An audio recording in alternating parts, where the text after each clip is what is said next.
அருட்பெருஞ்சோதி அருட்பெருஞ்சோதி தனிப்பெரும் கருணை அருட்பெருஞ்சோதி. எல்லா உயிர்களும் இன்புற்று வாழ்க, வள்ளல் மலரடி வாழ்க வாழ்க, கொல்லா விரதம் குவளை எல்லாம் ஓங்குக, நல்லோர் நினைத்த நலம் பெறுக, நன்றி நினைத்து எல்லோரும் வாழ்க இசைந்து. உலக மக்களே, அறிவார்ந்த அன்பர்களே, ஆண்மைநேய ஒருமைப்பாட்டுடைய அன்பர்களே, வல்லப்பமான நம்ம கருளிய திருவட்பாவிலிருந்து அருட்பெருஞ்சோதி ஆண்டவருடைய திருவிளையாடல்களை பார்த்து கொண்டிருக்கிறோம். அருட்பெருஞ்சோதி ஆண்டவர் இந்த பிரபஞ்சம் தோன்றிய காலத்திலிருந்தே ஏராளமான திருவிளையாடல்கள் செய்திருந்தாலும் கூட மிக முக்கியமான திருவிளையாடல் கலியுகத்தினுடைய கடைசி கட்டத்தில் இறுதியில் 1823 தொடங்கிய திருவிளையாடல் 30/1/1874 இரவு 12 மணி வரையிலும் இறைவனுடைய திருவிளையாடல் தொடர்ந்து கொண்டிருக்கிறது. காரணம், ஏற்கனவே பிரபஞ்சத்தில் ஏற்பட்ட இந்த 4 யுகங்களும் கிரேத யுகம், திரேத யுகம், துவார யுகம், கலியுகம், இந்த 4 யுகங்களுடைய ஆயுள் காலம் முடிவடைந்து விட்டது. அதே போன்று அந்த யுகங்களிலே தோன்றிய சமயங்கள், மதங்கள், மார்க்கங்கள் இவற்றுடைய ஆயுள் காலம் முடிந்து விட்டது. அப்போ இந்த யுகங்களும் முடிந்த நிலையில், இந்த சமயங்களும் மதங்களும் மார்க்கங்களும் முடிவடைந்த நிலையில் உலக மக்களுக்கென்று ஒரு யுகம் வேண்டும். அதான் இப்போ ஒளி யுகத்தில் இருந்து கொண்டிருக்கிறோம், சதுர யுகம். அப்போ இந்த யுகத்திலே வாழ்கின்ற மக்களுக்கு ஒரு ஆன்மீக மார்க்கம் வேண்டும். அந்த ஆன்மீக மார்க்கம் சமரசமாக இருக்க வேண்டும். உலக மக்கள் அனைவரும் ஏற்றுக்கொண்டு ஒரே மார்க்கத்தில் இருந்து கொண்டு இறைவன் ஒருவன் என்ற நிலையில் இருக்க வேண்டும். அப்போ அந்த மார்க்கத்தை அருட்பெருஞ்சோதி ஆண்டவர் சுத்த சன்மார்க்கத்தை உருவாக்கி அதை தன் மகன் கையில் கொடுத்து ஒப்படைத்து இந்த பிரபஞ்சத்தை இயக்க வைக்க வேண்டும். அப்போ தனது மகனை பூலோகத்திற்கு அனுப்ப வேண்டும். பூலோகத்திற்கு அனுப்ப வேண்டும் என்றால் உலகியலிலே இருக்கின்ற நடைமுறையிலே இருக்க வேண்டும். அப்போ உலகியலிலே இருந்து ஒரு சைவ குலத்திலிருந்து, சைவ குடும்பத்திலிருந்து தனது மகனை வருவிக்க செய்ய வேண்டும். அப்படி வருவிக்கற்ற இடம்தான் சிதம்பரம் அருகிலே இருக்கின்ற மருதூர் என்ற கிராமத்திலே வசித்துக் கொண்டிருந்த ராமையா பிள்ளை சின்னையம்மையார் அவர்களின் மகனாக வருவிக்க உற்றார். வருவிக்க உற்றார் என்பது இறைவனால் அருளப்பட்டவர், இறைவனால் வருவிக்கப்பட்டவர். அவருக்கு பிறப்பு இறப்பு இல்லை என்று பொருள். அதான் வருவிக்க உற்றது.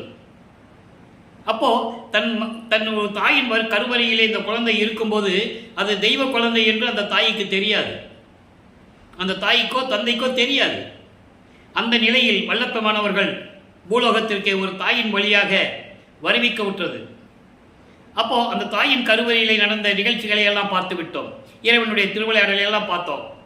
கருவறை இருட்டாக சொல்லும்போது அங்கே அருட்பெருஞ்சாண்டவர் வழிகாட்டியது, பசிக்குதே என்று சொல்லும்போது அருட்பெருஞ்சாண்டவர் அருளமுதம் ஊட்டியது, காற்றே வரவில்லையே என்று சொல்லும்போது அமுத காற்று வீசியது எல்லாம் நம்ம பார்த்துட்டோம்.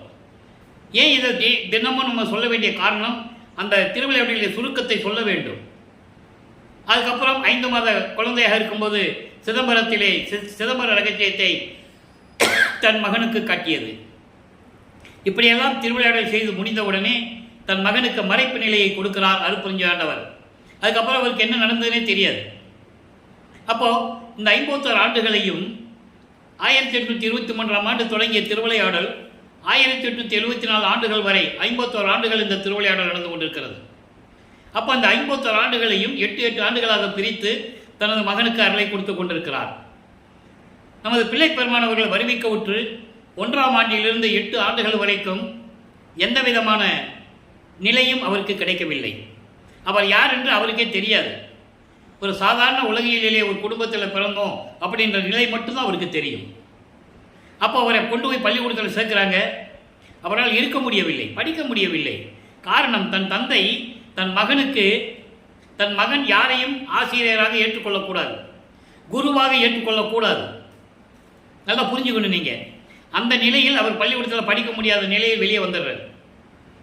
அதன் பிறகு ஒரு வீட்டில் போய் ஒரு பிள்ளையை ஸ்கூலில் சேர்த்தோம்னா பள்ளிக்கூடத்துக்கு போகலைன்னா எவ்வளவு சிரமம் இருக்கும் அந்த குழந்தைக்கு. திட்டுவாங்க, ஏசுவாங்க. இந்த நிலைகளில் இருந்து கொண்டிருக்கிறார் நமது பிள்ளை பெருமானவர்கள். அப்போ ஒரு தனிமையான ஒரு இடத்தை நாடுகிறார். அதுதான் கந்தக்கோட்டம். அங்கே கந்தக்கோட்டம் ஒரு இடம் இருக்குது சென்னையில், அமைதியாக இருக்கும். அங்கே போய் அமர்ந்து கொள்ளுகிறார். காலையில் எந்திரிச்சு போக, இரவு எல்லாம் தூங்கின பிறகு வீட்டுக்கு வர்றது. வீட்டுக்கு வந்த பிறகு என்ன நம்மளிங்க எங்கே போனேன், சாப்பிடலையே, செய்யலை, இப்படியெல்லாம் அலைஞ்சிட்டு இருக்கியே, படிக்கவும் போக மாட்டேன்னு சொல்லி ஏசுவார்கள். அது உலக இயற்கை தானே. அதையெல்லாம் தாங்கிக் கொண்டு இருந்து கொண்டிருக்கிறார். இப்போ 2வது ஏட்டில் அடியெடுத்து வைக்கும்போது, அதாவது 9வது ஆண்டில் இறைவன் அவர் முன் தோன்றி, நீ என்னால் வருவிக்கூற்ற மகன் இந்த பூலோகத்திற்கு, உனக்கு முன்பருவம் பின்பருவம் காட்டி அருள் செய்வேன், இப்போ ஞானத்தை பெற்றுக்கொள் என்று சொல்லி மறைந்து விடுகிறார். அப்போ அவருக்கு மறைப்பு நிலை ஏற்படுகிறது. அவர் எல்லாமே எல்லா ஆற்றலும் உடையவர் தான், ஆனால் செயலாற்ற முடியாது. அந்த மறைப்பு நிலையில் தன் மகனுக்கு கொடுக்கிறார். காரணம், தன் மகனை சமயங்களிலும் மதங்களிலும் மார்க்கங்களில் ஈடுபட செய்ய வேண்டும், சிவபெருமானை வழிபட வேண்டும், சைவ சமயத்தின் அடையாளமாகிய திருநூறு பூசிக்கொண்டிருக்க வேண்டும், உத்தராட்சி மாலை போட்டிருக்கணும், நமச்சிவாய சிவாய நமன் சொல்லணும். அந்த காலகட்டத்தில் அவர் இருந்து கொண்டிருக்கிறார் என்பதை நீங்கள் புரிந்து கொள்ள வேண்டும். அதுக்கப்புறம் அது எப்படி இறைவனே வந்து வேண்டான்னு சொன்னார் என்றதை இன்றைக்கி பிரசாத மாலையில் பார்க்க போகிறோம். முக்கியமான பகுதி அது, நல்லா கவனிச்சுட்டே வரணும் நீங்கள். ஏன்னா காலங்காலமாகவே வல்லப்பமனை பற்றி பேசும்போது அவரும் திருநீர் பூசிட்டு இருந்தார், அவரும் உத்தராட்சி மாலையை போட்டுட்டு இருந்தார், நமச்சிவாயன் சொல்லிக்கிட்டு இருந்தார். அதனால் நீங்கள் எப்படி வேணால் இருந்துக்கலாம் எப்படிதான் சொல்லிகிட்டு இருக்காங்க. அது தவறு. சமயங்களிலும் மதங்களிலும் மார்க்கங்களில் இருக்கும்போது அது செஞ்சார், உண்மைதான். அதுக்கப்புறம் இறைவனே வேண்டான்னு சொல்கிறாரு. அதை இன்றைக்கி இந்த விளக்கத்தை நீங்கள் பார்க்க போகிறோம். அப்போ அந்த நிலையில் இருக்கும்போது, 2வது திருமுறையில் இருக்கும்போது, 2வது ஏட்டில் இருக்கும்போது, அந்த 9வது ஆண்டிலிருந்து 12 ஆண்டுகளுக்குள் முதல் திருமுறை உருவாகிறது. அதிலே திருவருள் முறையீடிலே 232 பாடல்களிலே எப்படியெல்லாம் இறைவனை வழிபட்டார் என்பதையெல்லாம் பார்த்து விட்டோம். இப்போ அப்பனை பற்றி பாடி ஒரு பிரயோஜனம் இல்லை. அம்மாவை பற்றி பாடலாம் சொல்லி அம்மையை பற்றி பாடுகிறார். வடிவுடை அம்மனியிடம் முறையீடு செய்கிறார். அது வடிவுடை மாணிக்க மாலையாக உருவாகிறது. அந்த வகையில் இன்று நம் வடிவுடை மாணிக்க மாலையிலே 26வது பாடலை பார்க்க போகிறோம். நல்லா கவனிச்சுட்டே வாங்க.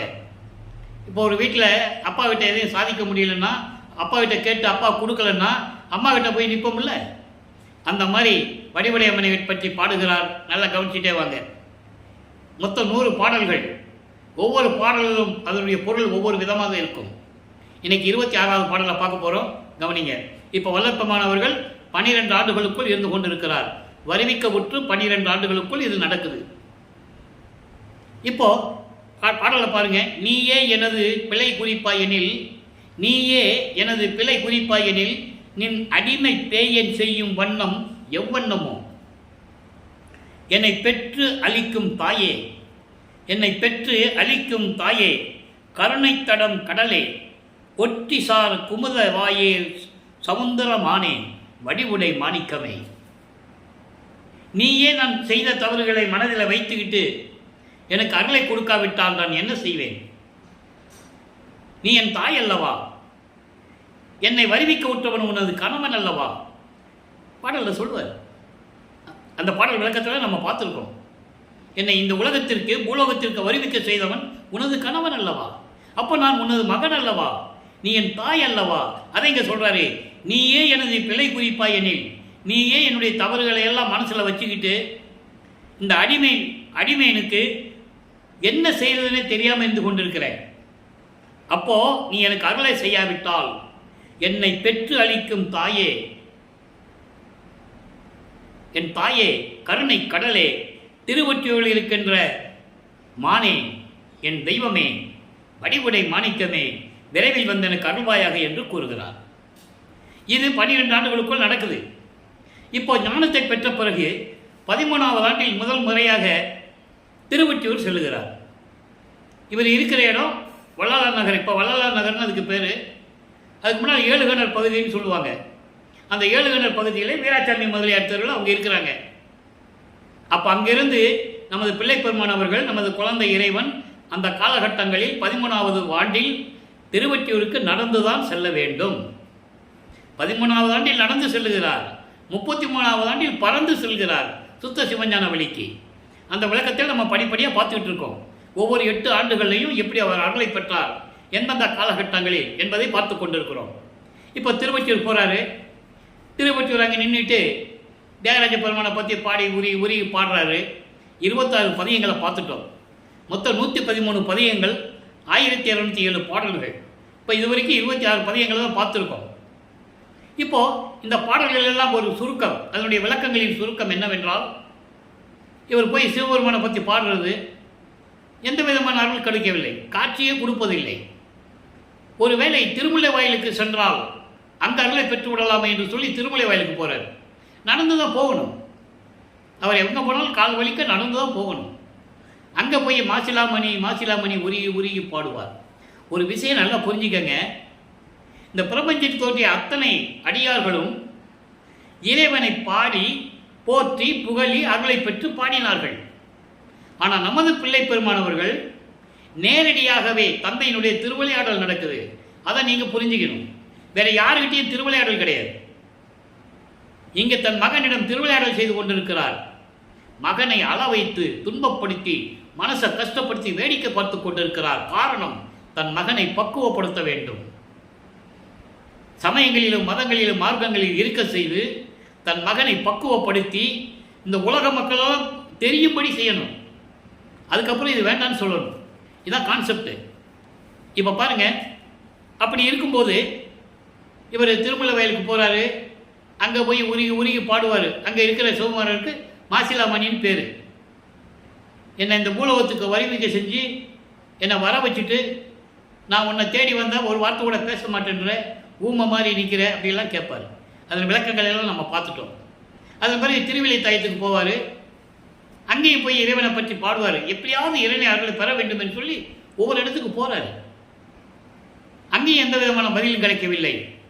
அதன் பிறகு இந்த 16 ஆண்டுகளுக்குள் நமது பிள்ளை பெருமானவர்கள் வருவிக்க உற்று 16 ஆண்டுகளுக்குள் எந்த விதமான அருளை பெற முடியாமல் இறைவனுடைய மகன் என்று தெரிந்தும் வெளியே சொல்லவும் முடியாமல் அவ்வளவு துன்பங்களை அனுபவித்துக் கொண்டிருக்கிறார். அதான் ஞானசரியில் சொல்லுவார், மானம் போன வழியெல்லாம் விடுத்தேன்னு சொல்லுவார். எப்போ சுத்த சன்மார்க்கத்தை பெற்ற பிறகு சொல்லுவார் அவங்க அப்பா கிட்ட, கொஞ்சமாக என்னை நீ கஷ்டப்படுத்தின, 12 ஆண்டு தொடங்கி இற்றைய பகல் வரை இந்த படியில் நான் பட்ட பாடு நினைக்கில் மலையும் உருகுமே, மலையும் கரையுமே, இரும்பு உருகுமே, அப்படியெல்லாம் பாடுவார். மெய்யருள் வியப்பில் அந்த பாடல் இருக்கு. அப்போ அந்த நிலையில் நம்ம பிள்ளை பெருமான் நினைச்சு பாருங்க, இறைவனுடைய மகன் அவர் எப்படியெல்லாம் துன்பப்பட்டு கொண்டார்கள் நினைக்கும் போது நமது மனமே கலங்குகிறது. எப்படிப்பட்ட இறைவன் எப்படி கஷ்டப்பட்டு இருக்காருன்னு நம்ம மனசு கலங்குது. இப்போ 3வது அடியெடுத்து வைக்கிறார். மூவட்ட 24. இப்போ எழுத்தறியும் பெருமானிலே 2ஆம் திருமுறை உருவாகிறது. அதுலேயும் நிறைய பாடல்களை நம்ம பார்த்துட்டு இங்கே போனார் அங்கே போனார் அருள் கிடைக்கல. இப்போ எழுத்தறியும் பெருமான் மாலையில் 26வது பாடல், 1ஆம் திருமுறையில் 26வது பாடல் அம்மனை பற்றி பாடுகிறார். அதன் பிறகு திருவொற்றியூரிலே இருக்கின்ற எழுத்தறியும் பெருமான் மாலை, அதான் தியாகராஜ பெருமான், அவரை பற்றி பாடுகிறார். 26வது பாடல். நல்லா கவனிங்க. இப்போ வல்லப்பமானவர்கள் 16 ஆண்டுகளுக்குள் இருந்து கொண்டிருக்கிறார். 2வது எட்டில் இருந்து கொண்டிருக்கிறார். இப்போ முள் அளவு நெஞ்ச முழு புலைய மாதர்களாம் கல்லளவு நாயில் கடைப்பட்ட எந்தனுக்கு உள்ளளவும் அன்பருக்கு உதவும் உன் தாளுக்கு, உன் திருவடிகளுக்குன்னு சொல்றாரு, உன் தாளுக்கு அன்பு ஒரு சிறு எல்லளவும் உண்டோ எழுத்தறியும் பெருமானே. இந்த பாட்டில் விளக்கம் பாருங்க. அதாவது முள் புதிர் போன்ற முள் புதிர் முள்ளுகள்லாம் நிறைஞ்சிருக்குல்ல, அதில் போய் சிக்கிக்கிட்டோம்னா எப்படி இருக்கும்? முள்ளு குத்தும், உடம்பு வலிக்கும், ரத்தம் வடியும். அதுபோன்று முள் புதர் போன்று இருக்கின்ற என்னுடைய வஞ்சக மனம் உடைய பெண்களின் காமவலையில் சிக்கக்கூடாதுன்னு நினைச்சிட்டு இருக்கேன். ஆனால் மனம் அலை பாயுதே. உன்னால் வருவிக்க விட்டு நான் என்ன பலன் கண்டேன்? அந்த நிலையில் நான் இருந்து கொண்டு குற்றங்கள் செய்து நாயை விட இழிந்தவனான எனக்கு, உன்னுடைய அடியார்களுக்கு, உன் திருவடிகளின் மேல் காதல் கொண்டு அன்பு காட்டும் அடியார்களுக்கு அருளக்கூடிய நீ ஒரு சிறிது இல்லளவு கூட என் மீது அன்பு காட்டவில்லையே. என்ன சொல்றார் பாருங்க. உன்னால வருவிக்க விட்டு அதை ஏன் பெண்களுடைய காமம் என்று சொல்லுகிறார் என்பதை நீங்கள் புரிந்து கொள்ள வேண்டும். காரணம், உலகினுடைய இயல்பு, ஒரு ஆண்மகன் பிறந்து 16 ஆண்டுகள் ஆகிவிட்டால் காமம் உண்டாவது இயற்கை. நல்லா புரிஞ்சுக்கணும் நீங்க. இவர் இறைவனுடைய மகன் தெரிஞ்ச பிறகு அதை கூறுகிறார், காமத்திலிருந்து என்னை நீ விடுவிக்க வேண்டும். எப்படி சொல்றார் பாருங்க. உலகிலிருந்து நான் வேறுபட வேண்டும், உலகிலிருந்து நான் பிரிந்து வெளியே வர வேண்டும். அப்போ நீ மறைக்காத முடியும். உன் அடியார்களுக்கு, உன்னை வேண்டுகிறவர்களுக்கெல்லாம் நீ அருளை கொடுத்து கொண்டிருக்கிறாய். உன் திருவடிகளை பற்றி பாடுகிறார்கள், உன்னை போற்றி புகழ்கிறார்கள், அவனுக்கு அருளை கொடுத்து கொண்டிருக்கிறாய். ஆனால் என் மீது, என் அளவில் ஒரு எல்லா அளவு கூட அன்பு காட்டவில்லையே நீ. நான் உன் மகன் அல்லவா, எழுத்தறியும் பெருமானே, விரைவில் வந்து எனக்கு அருள்வாயாக என்று சொல்லி இந்த பாடலை அருளிக்கிறார்கள். இறைவனிடம் இப்படியெல்லாம் முறையீடு செய்கிறார்.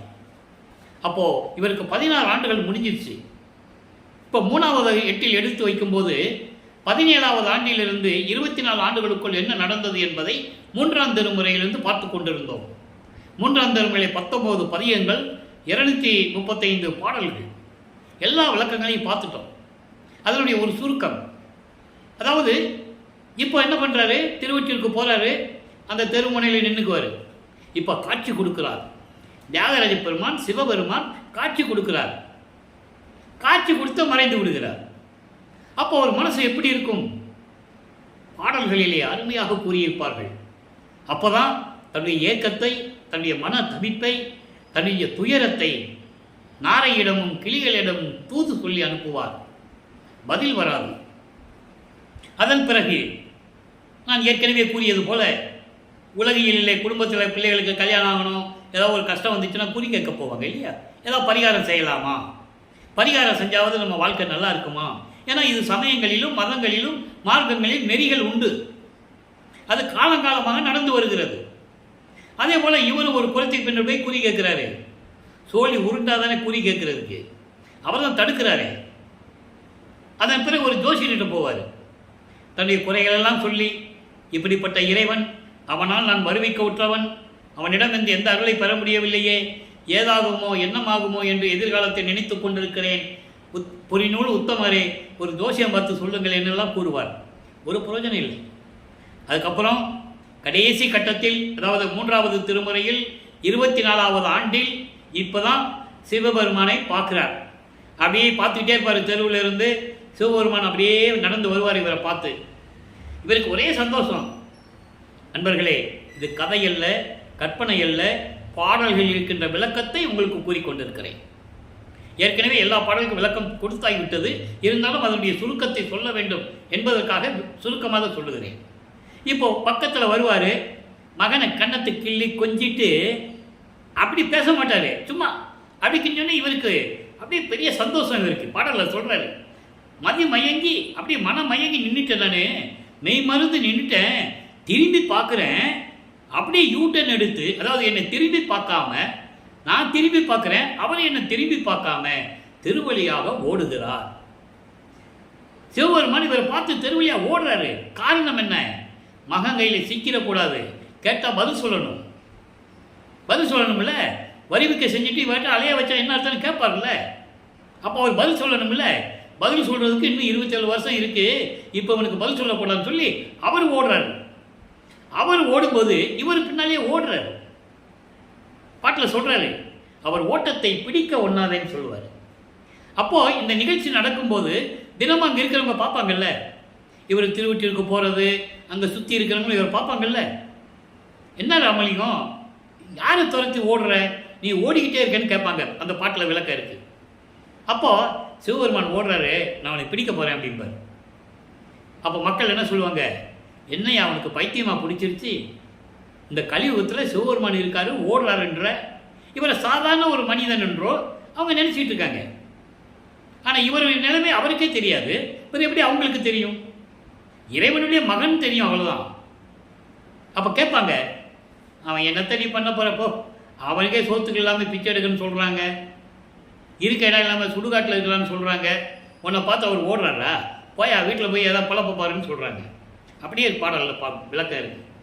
அப்போ இவர் சொல்லுவார், நீங்கள் என்ன சொன்னாலும் சரி, நான் போக மாட்டேன், அவனை என்னைக்காக ஒன்றாண்டு பிடிச்சிக்குவேன், அவன் மீது காதல் கொண்டுள்ளேன், அளவு கடந்த பற்று கொண்டுள்ளேன், அன்பு கொண்டுள்ளேன். அப்போ கூட நம்முடைய மகன் சொல்ல மாட்டார் அந்த பாடல்கள். அந்த நேரத்தில் நான் எப்படி அவனை பிடிச்சிருவேன், அவன் மீது இருக்கிற அன்பை காதலையும் நான் விட முடியாது, கனவினும் ஒளியன்மேன்னு சொல்லுவார். கனவுல கூட நான் விட்டு கொடுக்க மாட்டேன்னு சொல்லுவார். இதெல்லாம் நம்ம பார்த்துட்டோம். இப்போது வல்லபெருமான் அவர்கள் 3வது எட்டில் 24 ஆண்டுகளுக்குள் இது நடந்து முடிஞ்சிருச்சு. இப்போ 4வது எட்டுக்குள்ளே வர 4/32. இதை ஏன் தினமும் சொல்கிறேன் அப்படின்னா சொல்லி தான் ஆகணும். ஏன்னா அந்தந்த காலகட்டங்களில் எப்படியெல்லாம் அருளை பெற்றார் என்பதை உலக மக்களுக்கு தெரியப்படுத்த வேண்டும். திருவருட்பாவினுடைய பெருமையை, திருவருட்பாவில் இருக்கின்ற உண்மையை உலக மக்களிடம் கொண்டு போய் சேர்க்க வேண்டும் என்ற நோக்கத்தில் இந்த வள்ளலார் ஊழியன் எனது தந்தை வல்லற்பெருமான் அருளிய விளக்கங்களை அவர் தயவாலையும் கருணையாலையும் பெற்றுக்கொண்டு உங்களிடம் விளக்கம் சொல்லிக் கொண்டிருக்கிறேன். வல்லற்பெருமானை ஒரு வட்டத்துக்குள்ளேயே தான் நிப்பாட்டினாங்க, பொதுவாக பேசினாங்களே தவிர வல்லற்பெருமான் யார் என்ற உண்மையை இந்த 202 ஆண்டுகளாக யாருமே சொல்லலை. திருவருட்பால் அவ்வளவு விஷயங்கள் இருக்கு. அதனால தான் தினமும் இறைவனுடைய திருவிளையாடல், அருட்பெருஞ்சாண்டி திருவிளையாடல் என்ற பதிவை உலக மக்களுக்காக, மக்கள் புரிய வேண்டும் என்பதற்காக, தெரிந்து கொள்ள வேண்டும் என்பதற்காகத்தான் தினமும் நான் 1 மணி நேரம் இந்த யூடியூப்பில் பேசிகிட்டு இருக்கேன். 4 வருஷமாக திருவருட்பாவுடைய விளக்கத்தை சொல்லிக்கிட்டு இருக்கேன். இது இறைவன் எடுத்த கட்டளை, நான் சொல்லி தான் ஆகணும். அப்போ அந்த நிலையில் இருக்கும்போது 4வது எட்டில் இருக்கும்போது 4ஆம் திருமுறை உருவாகிறது. 8 பதிகங்களிலே 197 பாடலுடைய விளக்கத்தை பார்த்துவிட்டோம். ஏற்கனவே பின்னால் இருக்கிற 4 பதிகங்கள் சைவ குறவர்களை பற்றி பாடியது. திருநாவுக்கரசர், சம்பந்தர், சுந்தரன், மாணிக்கவாசகர். அதனுடைய விளக்கம் நமக்கு தேவையில்லை. சைவ நெறியில் இருந்ததனால் அவர்கள் புகழை சொல்ல வேண்டும் என்பதற்காக யாருமே சொல்லவில்லையே. இப்போ தேவாரம், திருவாசகம் அவங்க பாடியதான சொன்னாங்க. அவங்களுடைய புகழை யார் சொன்னது? இல்லையா? அவங்க இறைவனை பற்றி பாடினாங்க. தேவாரம் உருவாச்சு, திருவாசகம் உருவாச்சு, 12 முறைகள் உருவாச்சு, திருமுறைகள் உருவாச்சு. உண்மை, அது உண்மைதான், யாராலையும் மறுக்க முடியாது. ஆனால் அவங்கள பற்றி யார் சொன்னது? யாருமே சொல்லலை. திருநாவுக்கரசர், திருஞான சம்பந்தரை பற்றி சுந்தரன் பாடினாரா? இல்லை அவங்க 3 பேரை பற்றி மாணிக்கவாசகர் பாடினாரா? இல்லை. அப்போ அவங்களுடைய புகழை சொல்ல வேண்டும். சைவ நெறியை பரப்பினார்கள் என்ற ஒரே காரணத்திற்காக அந்த 4ஆம் திருமுறையிலே, அந்த 4 பதிகங்களிலே 41 பாடல்களை அருளினார்கள். ஆனால் அதுக்குள்ளே நம்ம போக வேண்டாம். நமக்கு இந்த 197 பாடல்களுடைய விளக்கங்களை பார்த்து விட்டோம். அதில் பிரசாத மாலை இன்று முதல் தொடக்கத்திலிருந்தே பார்க்க போகிறோம். இப்போது வல்லப்பெருமானவர்களுக்கு அருட்பெருஞ்சோதி ஆண்டவர் இருக்கிறது தெரியும், சுத்த சன்மார்க்கம் இருக்கிறது தெரியும், அதை இறைவனிடமிருந்து பெற வேண்டும் என்ற நோக்கம் அவருக்கு தெரியும். அதற்கு முன்னால் 27வது ஆண்டில் தனக்கோடி அம்மையாரை திருமாங்கல்யம் பூட்டி மோட்ச வீட்டை காட்டி அந்த அம்மாவுக்கு விமோசனத்தை கொடுக்கிறார். அது ஏற்கனவே நிர்ணயிக்கப்பட்டது. தெளிவாக சொல்லுகிறார் பாடலிலே.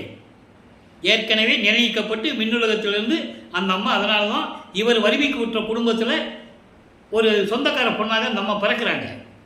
அப்போ அந்த பெண்ணுக்கு இவர் தாய்மாமனாகிறார். அந்த பெண்ணுக்கு இவர் தாய்மாமனாகிறார். நல்லா புரிஞ்சுக்கணும்.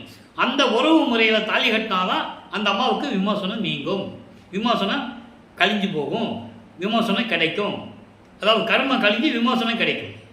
அந்த நிலையில் தான் அந்த திருமணம் நடந்தது என்பதை திருவருட்பாவில் இருந்த பாடல்களின் மூலமாக நாம் பார்த்து விட்டோம்.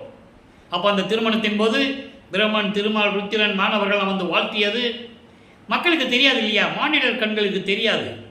நீங்கள் எத்தனையோ சினிமாவில் பார்த்துருப்பீங்க. வானத்திலிருந்து மலர் தூவுவாங்க, அப்படியே பறந்து போவாங்க. இதெல்லாம் வல்லற்பெருமான் காலத்திலே அது நடந்தது. அது இறைவனுடைய திருவிளையாடல். அப்போது அந்த திருமணத்திற்கு அவருடைய தந்தை அருட்பெருஞ்சாண்டவரும் தாயும் வரவில்லை என்று ஏங்குகிறார், மனம் வருந்துகிறார்.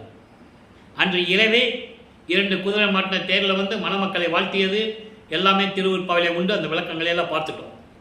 இப்போ அந்த நிலையை இவர் தாண்ட வேண்டும். இப்போ சமயங்களையும் மதங்களையும் மார்க்கங்களையும் விட வேண்டும், பற்றுகளையும் விட வேண்டும், உலகியல் வாழ்க்கையை துறக்க வேண்டும், சரிய கிரியை என்ற யோகம் 12 நிலைகளையும் கடக்க வேண்டும். அது ஏற்கனவே கடந்துட்டார். அப்போ இந்த நிலைகளெல்லாம் கடந்த பிறகு வெள்ளாடை அணிந்து கொண்டு முக்காடு போட்டு இருந்த இடத்திலே கதவை சாத்தி தாப்பா போட்டார். எங்கே? சென்னையிலே கதவை சாத்தி தாப்பா போட்டார். இனிமேல் நான் எங்கேயும் போக மாட்டேன், திருவொற்றியூரோ திருமுல்லைவாயிலோ திருவள்ளித்தாயும் போக மாட்டேன். ஏன் போகணும்? கால் வலிச்சது தான் மிச்சம். வந்தால் இறைவன் வந்தால் வரட்டும், அவன் என்ன வேணா பண்ணிக்கிட்டோம். கதவை பூட்டிட்டார். இறைவனுக்கு தெரிந்து விட்டது, அருட்பெருஞ்சோதி ஆண்டவருக்கு மகனுடைய கோபம் நியாயமானது. காரணம், ஒரு தாயின் கருவறையிலே இருக்க வச்சு, அந்த தாய் கருவறையிலே எப்படி இருந்தான்னு சொல்லுவார் பாருங்க. மகாதேவ மாலையில் 87வது பாட்டில் அருமையாக சொல்லுவார். என் பெருமானே, நின் விளையாட்டை நின் சொல்வேன் நான், ஏதுமறியா சிறியேனே. இறைவா, உன் திருவிளையாடலை நான் என்ன சொல்லுவது? ஒன்றுமே அறியாத இந்த சின்ன பிள்ளைய ஒரு கருவறையில் வச்சு ரத்தமும் சதைகளும் சூழ்ந்த அருவறுப்பான துர்நாற்றம் பிடிச்ச இடத்துல நிற்க வச்சு எப்படியெல்லாம் பண்ணினேன் அப்படின்லாம் சொல்லுவார். அருமையான பாடல்கள்லாம் உண்டு. எல்லாம் இறைவனுடைய திருவிளையாடல் அப்படி சொல்லுவார். ஆனால் மக்கள்கிட்ட யார் சொன்னது? ஒரு ஆள் கூட சொல்லலை. அதுதான் ஆதங்கம். சரி, இப்போ அந்த நிலைகள்லாம் போன பிறகு இவர் இப்போ கதவை பூட்டிட்டாரா? இறைவன் வந்துட்டார். அவருக்கு தெரிஞ்சு போச்சு, 32 வருஷமாக அவனை துன்புறுத்திட்டோம், கஷ்டப்படுத்திட்டோம், இனிமேல் நம்ம காக்க வைக்கக்கூடாது. ஏன்னா 19 வருஷம் தான் பாக்கி இருக்கு. இதில் 9 வருஷம் கருமொழியில் இருக்கணும், இங்கேயும் இருக்கணும், எங்கள் தர்மசாலையில் 4 வருஷம் இருக்கணும், அதுக்கப்புறம் லாஸ்ட்டில் 4 வருஷம் அங்கே இருக்கணும், எங்கே சுற்றி வளாகத்தில். அப்போ இவர் வந்து தான் ஆகணும். அப்போ என்ன பண்ணுறாரு அருட்பெருஞ்சாண்டவர்? விண்ணுலகத்திலிருந்து பூலோகத்திற்கு தெருவழியாக கால்வழிக்க நடந்து வந்துன்னு சொல்லுவார் பாட்டில். மனம் உருகும், அப்படி கண்ணில் தண்ணி வரும். அந்த பாடலாம் படித்தோம்னா அப்படியே கண்ணிலிருந்து தண்ணி மொள மொள மொளன்னு வரும், பொல பொலன்னு வரும். அவ்வளோ விளக்கங்கள்லாம் நம்ம சொல்லியாச்சு. எந்த அளவு ஒரு சுருக்கம். வந்து கதவை திறப்பார். அவர்களால் தான் திறப்பார். இவர் போய் தாப்பா திறக்க மாட்டார். அவர் தான் வந்து திறக்கணும். திறந்து ஒரு காலை உள்ளே வச்சு ஒரு காலை வெளியே வச்சு. அந்த விளக்கத்தை நான் ஏற்கனவே சொல்லிட்டேன். ஏன்னா உள்ளே வந்துட்டோம்னா இவர் பூட்டிடுவார். அப்புறம் அவர் வெளியே போக முடியாது. தெரியும் அவருக்கு, இவன் போனால் உள்ளே பூட்டிடுவான்னு தெரியும். இவர் என்ன நினச்சிருக்காரு? அவன் எப்படி ஏமாற்றி உள்ளே கூப்பிட்டுலாம், வந்து கதவை பூட்டிடலான்னு இவர் நினைப்பார். நடக்காது.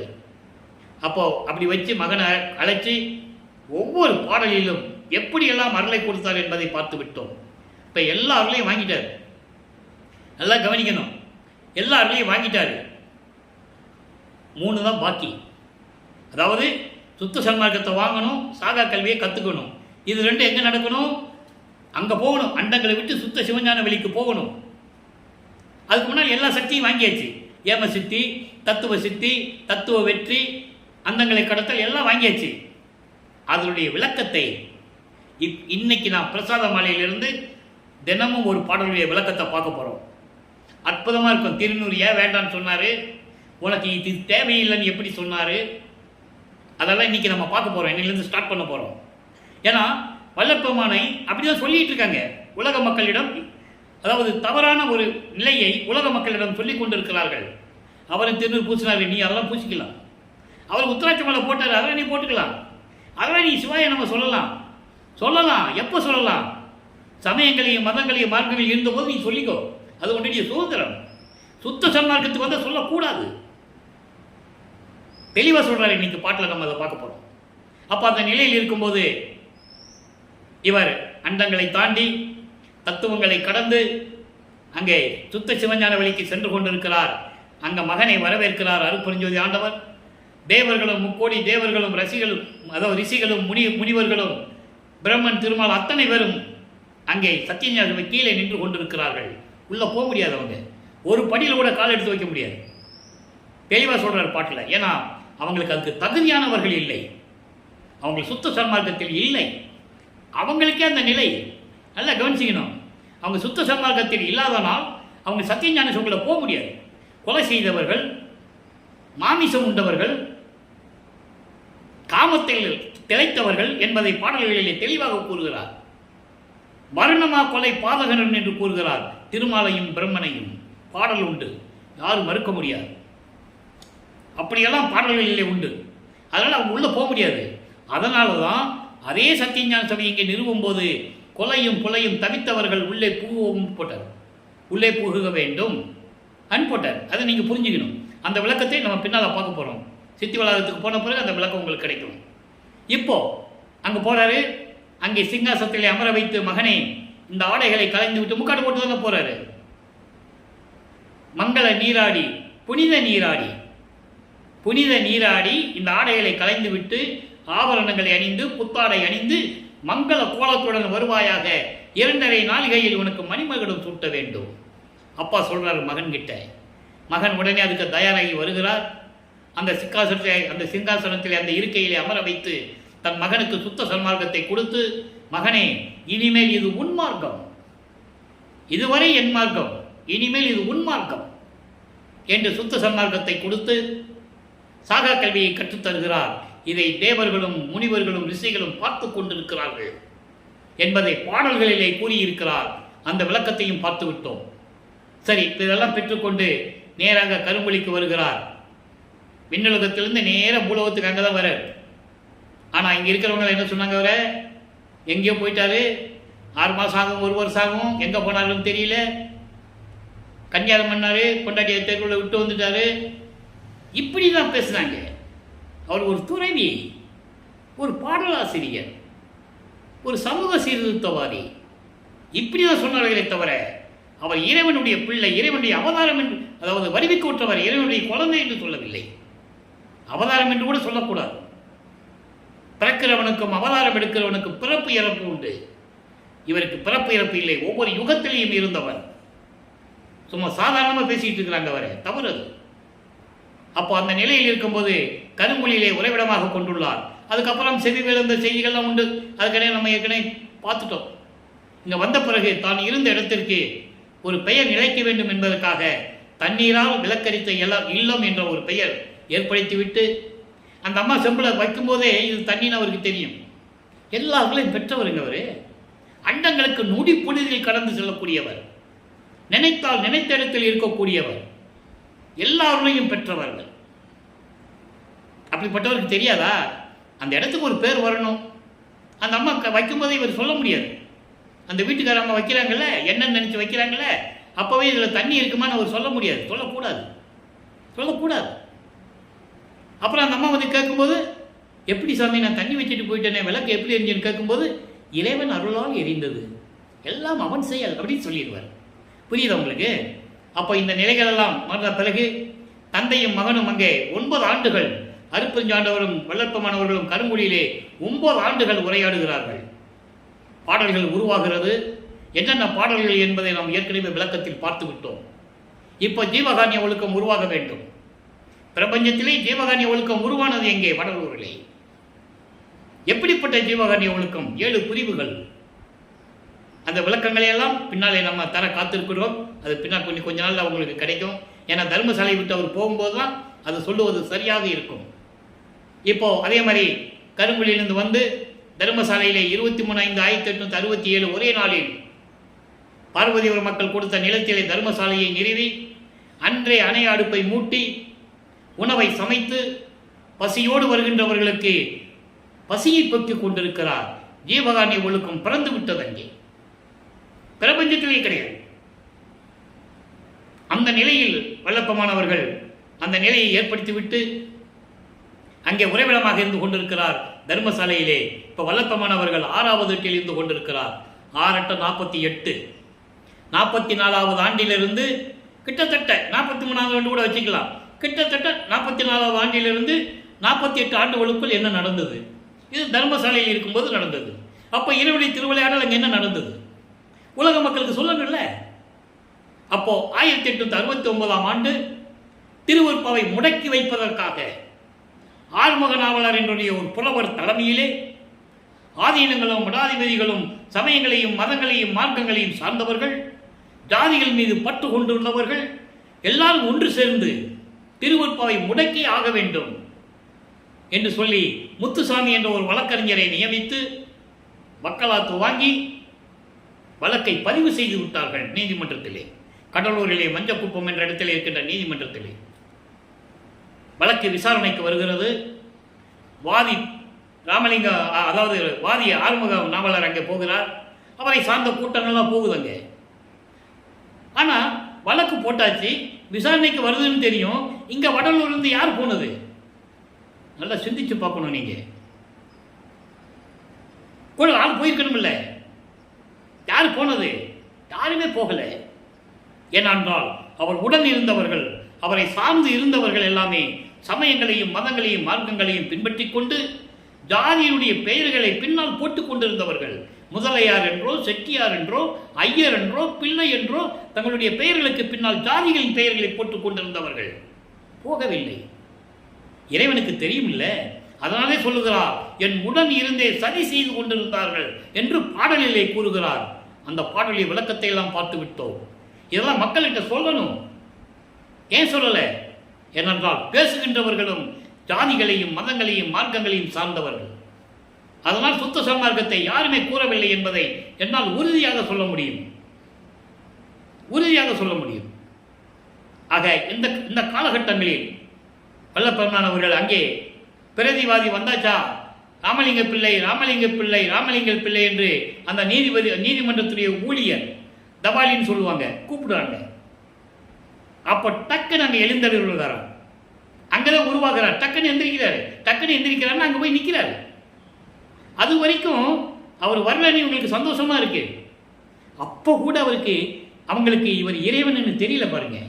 என்னடா இந்நேரம் வரைக்கும் வரல, திடீர்னு வந்து நிற்கிறாரே, அந்த எண்ணம் கூட அவங்களுக்கு இல்லை. அவரை ஒரு மனிதனாக கூட நினைக்கவில்லை அவர்கள். ஆமா, இது ஏன் ஆதங்கம் இந்த வள்ளலார் ஊழியனுக்கு என்றால் இருக்கின்ற உண்மையை மறைத்து விட்டார்களே, அதுதான் ஆதங்கம், வேற ஒன்று இல்லை. அன்னைக்கே சொல்லியிருந்தாங்கன்னா, அந்த காலகட்டத்திலிருந்தே வல்லபெருமான் சொல்லியிருந்தாங்கன்னா இன்னைக்கு எத்தனையோ லட்சம் மக்களுக்கு தெரிஞ்சிருக்கும் இல்லையா? சுத்த சன்மார்க்கம் விளங்கியிருக்கும். மக்கள்கிட்ட போய் சேரவே இல்லையே சுத்த சன்மார்க்கம். அதுதான கொடுமை. 202 ஆண்டுகளாகியும் இந்த நிலை வரவே இல்லை.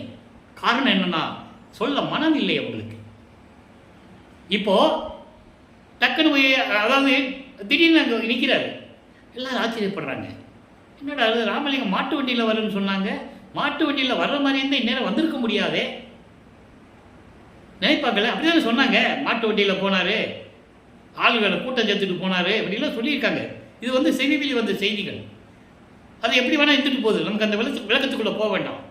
அப்போது நீதிபதி நீங்கள் தான் ராமலிங்க பிள்ளையா என்று கேட்கும்போது இவர் அவருக்கு காட்சி கொடுக்கிறார்.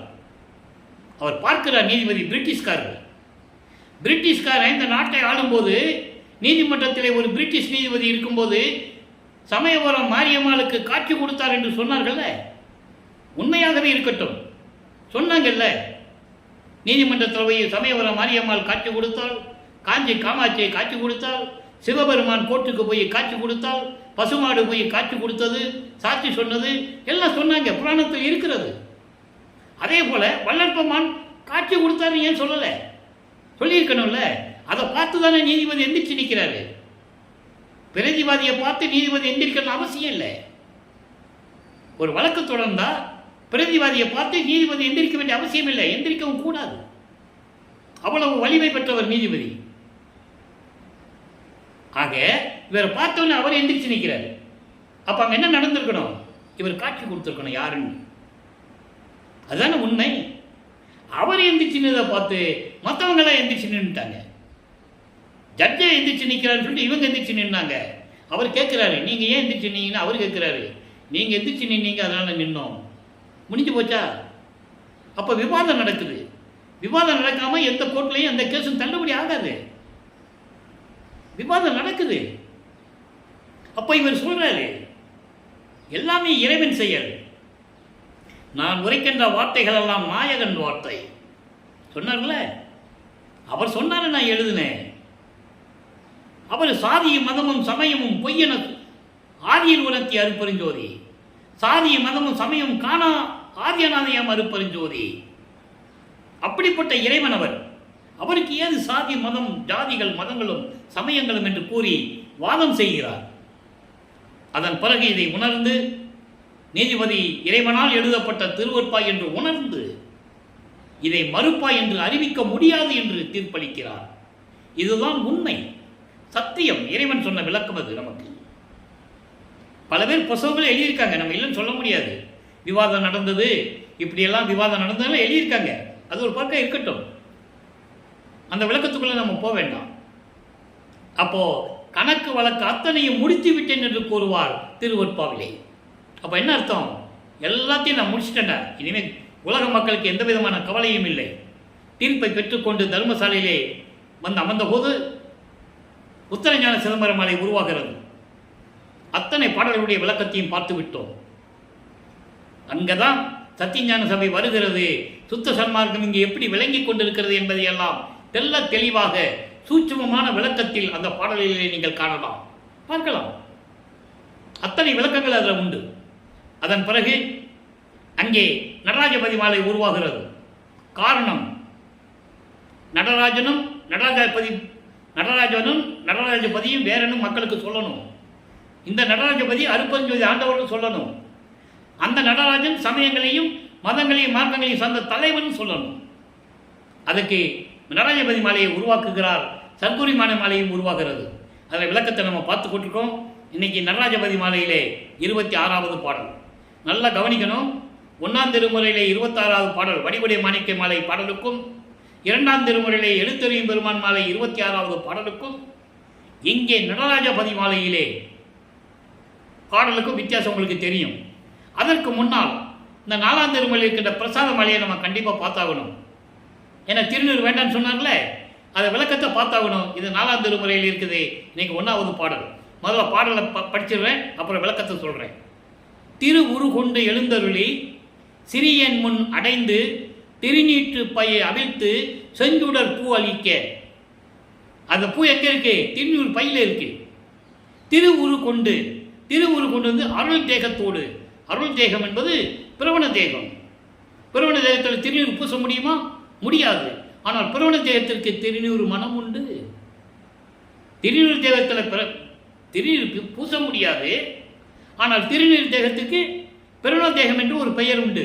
அது திருநீர் மனம் உண்டு. அதான் பிரவண தேகம்.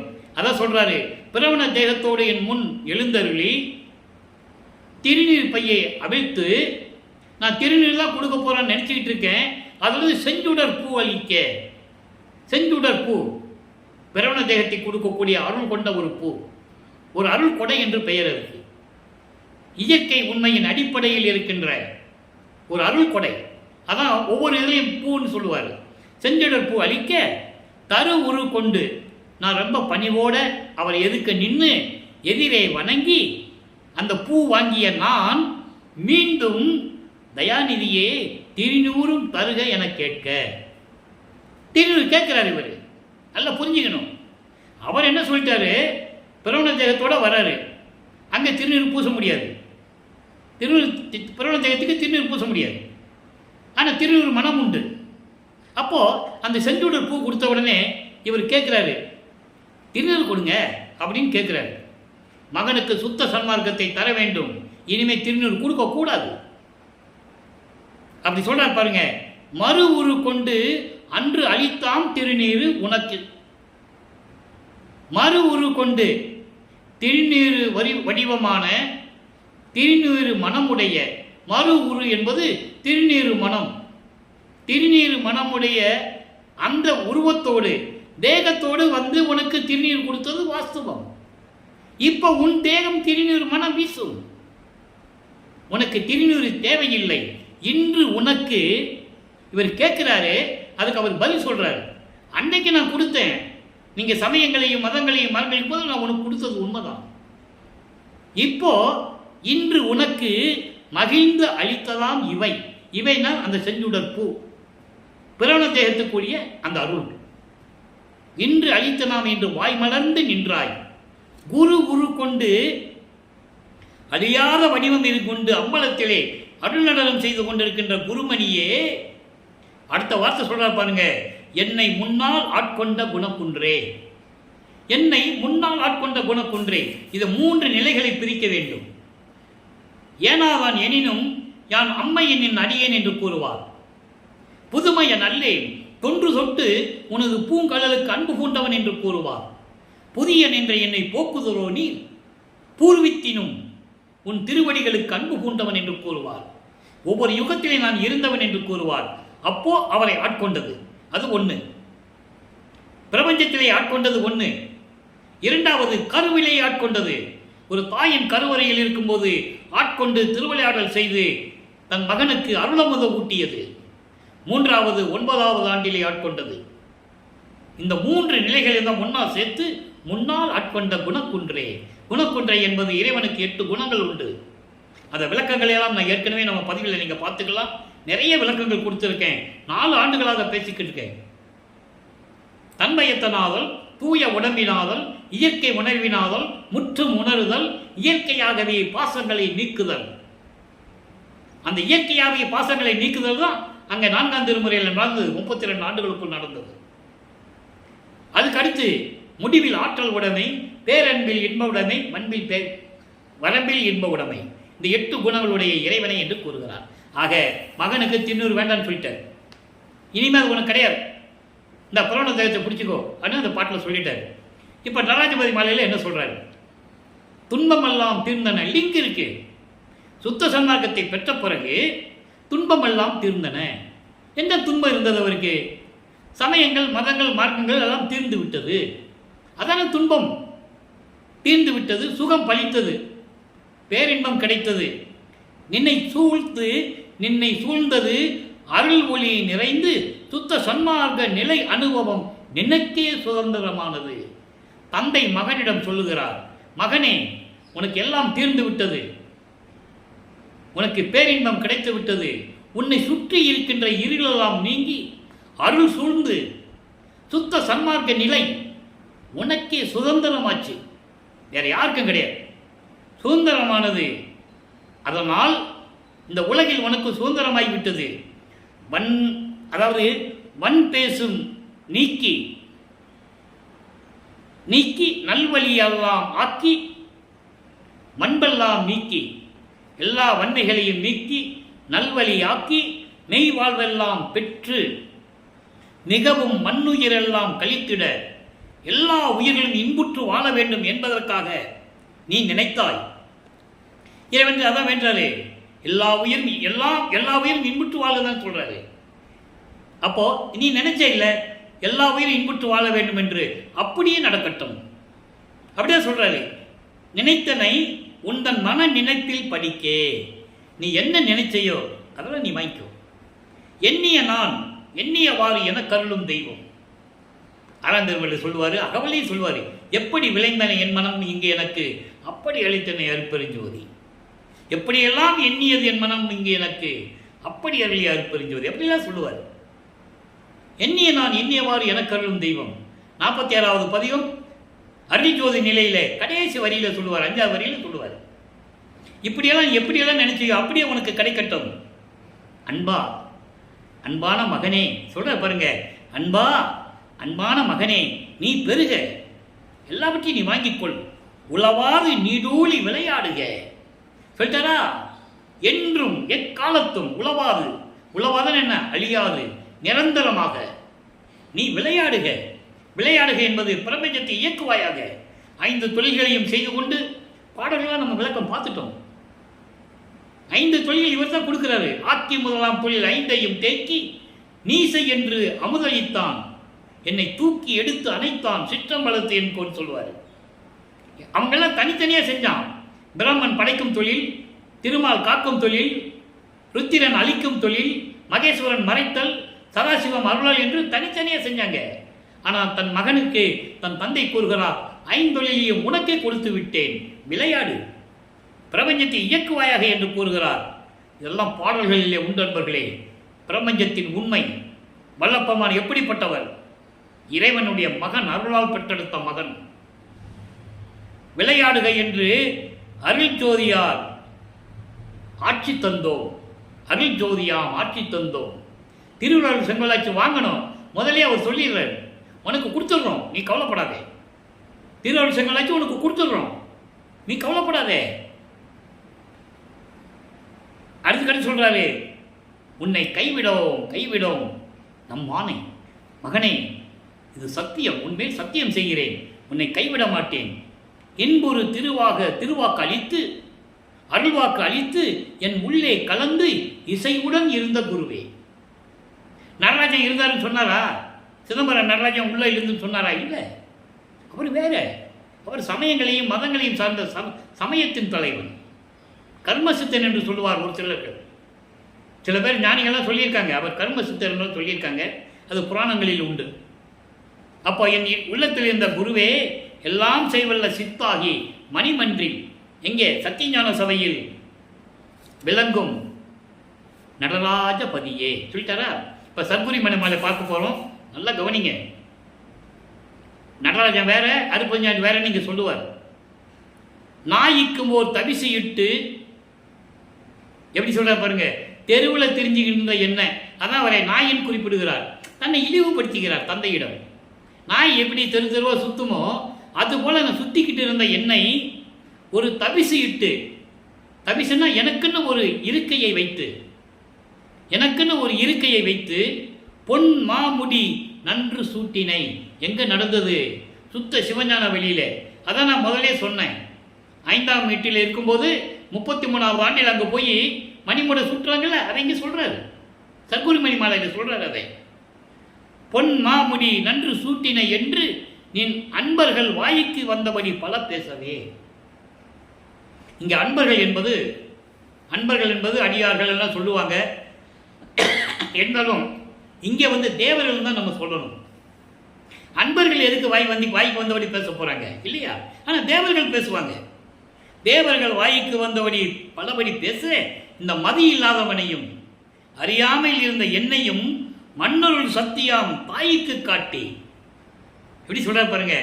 அருள் சத்தியாரை ஒரு தாய்க்கு சமமாக, தாய்க்கு அன்பாக என்னை காட்டி, தாய் எப்படி ஒரு மகனிடம் அன்பு காட்டுவாளோ அதுபோல என் மீது அன்பை காட்டி நல் அமுது ஊட்டி.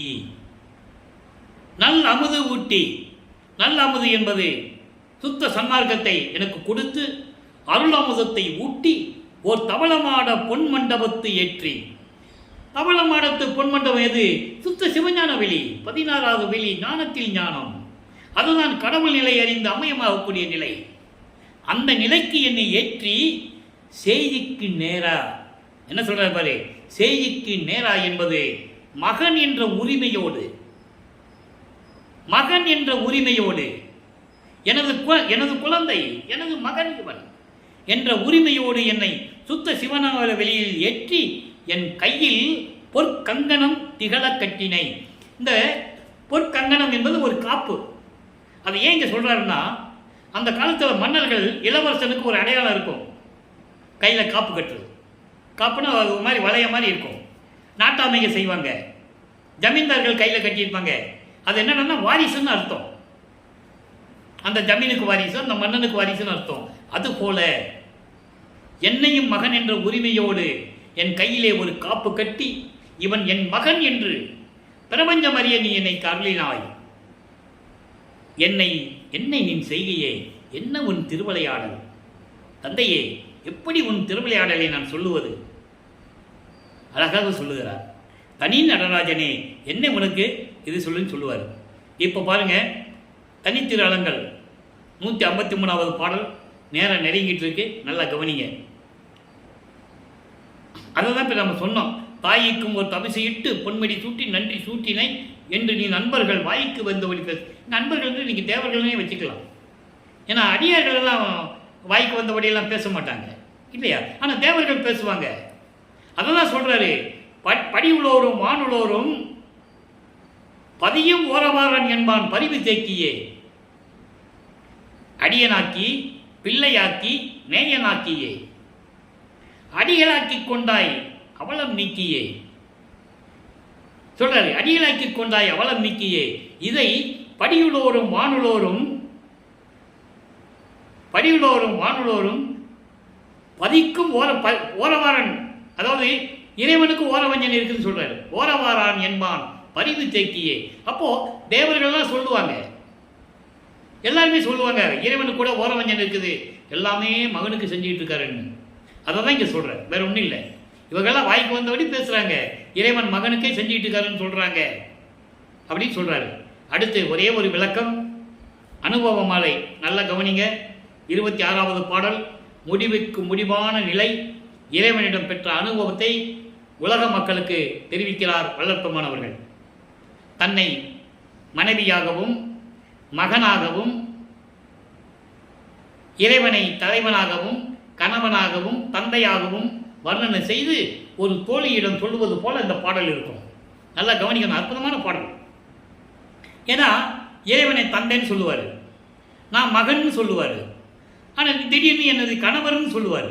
புரிஞ்சுக்கணும் நீங்கள், அதெல்லாம் பாடலில் உண்டு. அதனை விளக்கத்தை கொடுக்குறார் உலக மக்களுக்கு. தந்தை என்றாய், எங்கே தோழி கேட்குறாளாம், மனம் கேட்குதான் அப்படின்னு அர்த்தம். பல பேர் கேட்குறாங்கல்ல, என்னையா இவர் அருப்பஞ்சாண்டர் தந்தைன்னு சொல்கிறாரு, மகன் சொல்கிறாரு, திடீர்னு கணவன் சொல்கிறாருன்னா கேட்பாங்கல்ல. அதை வைத்து உலக மக்களுக்கு சொல்கிறார். கேட்குறாங்களாம், தந்தை என்றாய், மகன் என்றாய், மணவாளன் என்றாய், தகுமோ இது?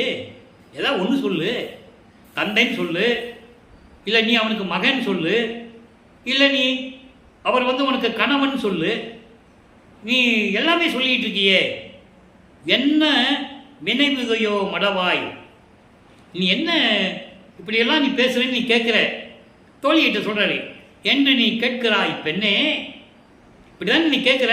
ஏன்னா ஒரு பாட்டில் தந்தைன்னு சொல்லுவார், ஒரு பாட்டில் நான் அவருக்கு மகன் சொல்லுவார், ஒரு பாட்டில் எனக்கு அவர் கணவர்னு சொல்லுவார். புரியுதா உங்களுக்கு? இப்படியெல்லாம் நீ என்னன்னு கேட்குற, எனக்கு என்கிட்ட கேட்குற. ஏன்னா உலக மக்கள் பேசிக்குவாங்கள்ல, பலவாறு அவர் சுற்றி இருந்தவங்கள பேசுவாங்கல்ல, அதை மனதில் வச்சுட்டு இந்த பாடலை கொடுத்துருக்கிறார் நமக்கு. நல்லா கவனிக்கணும். அப்படியெல்லாம் சொல்லையா நீ, சிந்தை செய்து காணடி நீ, நல்லா யோசிச்சு பாரு.